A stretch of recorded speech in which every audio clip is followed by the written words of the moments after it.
Tignan ko ulit, may parang may crack yung ano mo, sir. Elbow. Oo. Saan sa elbow? Ilang buwan na yan si baby? Ako wala namin dito, may aircon. Wala siyang ano. Dinani ko, nasanay naman sa aircon. Okay. Saan na yun? Sir, parang may ayan o. Ayun o, ayun. Nagkaroon ng parang crack yung ano mo. Oo. Ano ka ba? Naisiko mo sa bato? Sa tiles, sir. Sa tiles? Nadulas ako. Oo, nagkaroon ng mild ano.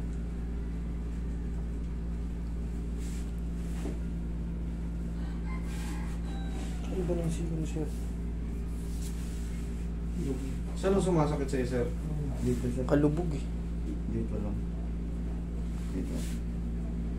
Ayan o, nagkaroon na, ayan o. Buwit o. Sir, ano lang natin o, sir? Lalagyan lang natin ng ano para hindi matabig pa. Kailangan to, kumbaga, maiiwasan mo munang may tama sa ano. Normal lang yun kasi Palo. naisiko mo sa bato. Siyempre, ano ba mas matigas? Siko mo o tiles? Tiles. O, mayroong ano eh, nagkaroon ng ano. Suspicious yan. Hindi ko man mabanggit na hindi man natin madiretsong fracture na ano, pero suspicious. Pinaghihinalaan natin to na nabasag yung buto mo, gawa ng parang ko lang itong sinuntok eh. Tuntukin ko yan, pak! Siyempre ito, iindayin ko yan. Ikaw naman, lagyan natin ano, wala ka nang babayaran sa akin.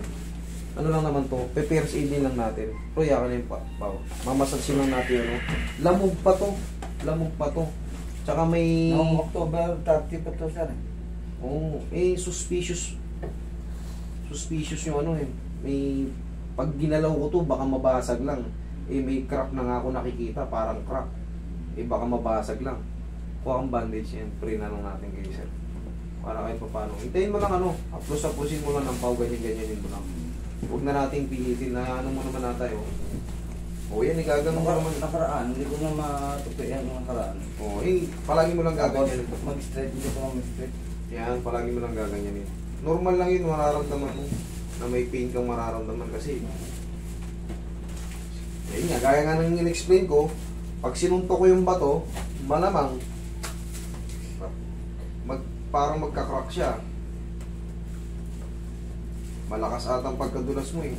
Ayan o. Hindi naman, habang dulas ng nakasabon ko. Ito na isa. Pag na nadulas, nakainom ko kasi. Ayun ka? Oo. Okay.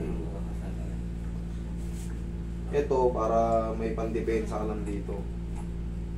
Hindi ka tatabigin ng mga kasama. Hindi na sa bag, ano eh. Okay naman. Ano naman. Ang pinaka-crack kasi niya ay doon sa gitna dahil hindi po pwede siyang basta-basta hilutin. Pagka hindi marunong nag-iilit dito, mabibiyak lang yun. Okay? Kaya mo lang makapahinga. Gagaling din yan. Tapos, ganyan-ganyan mo lang palagi. Okay? Ganyan-ganyan mo lang palagi. Gagaling din yan. Hindi kasi siya basta-basta pwedeng hilutin. Gawa ng suspicious siya. Baka yung crack na yun, na mild crack, pag pinilit mong palabutukin yun, mabasag lang. Ano mangyayari? Ikaw rin magdudusa. Ano mo naman eh. Na-trauma lang yan. Matutupi na yan. Oo, natutupi naman. Nakaraan, hindi siya talaga matupi. Hindi ako makakain. So, sobrang lamog yun. Sobrang lamog. Okay? Okay naman. Yan ah. Abot mo naman eh. Okay? Yan mo lang. Gagaling din yan. Nilagyan ko lang ng ganyan para hindi ka matabig na. Okay? Wala ka nang babayaran sa akin.